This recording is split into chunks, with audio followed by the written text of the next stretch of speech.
modeli ki bu. 5 mən boyutda sana.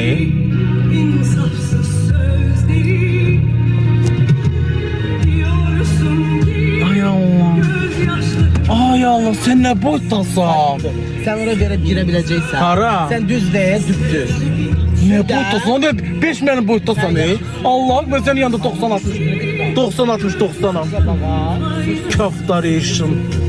Lan. Bir de modeli 40 yaşım var.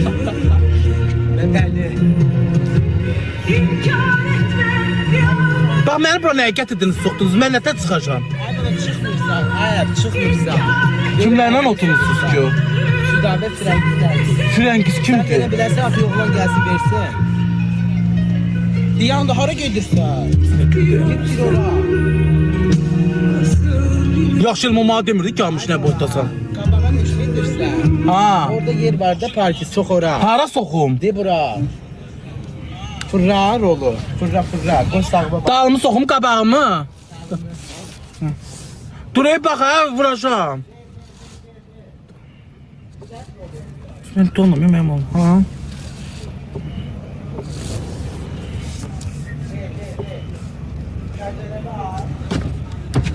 Gör Demir Canikom, mən biraz xam adamam. Gözdən də oğlanı deyim oğlan gelsin. Yox, oğlan minməsin maşınıma. Yiyeceğim maşını ver. Ver de yavaş ver. Ver de ver. Kukulda deyil, kukuldur bax. Ha, indi gözdə.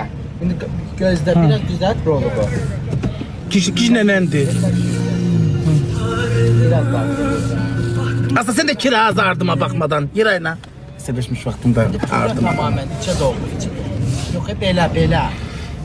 Ola bilməz ki, qabağımı verim ora, dalımı vermeyeyim. Necə verəcəksən? Deyir, oradan deyirəm qabağımı verim də dalımı vermeyeyim. O oğlan gəlsin park eləsin də sənə. Ay qaqa, hə. Qoy deyim. De.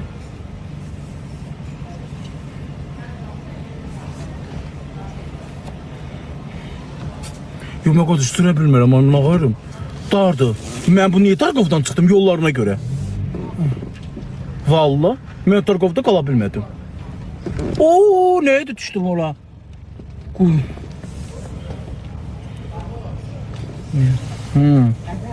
Canlı şeylər.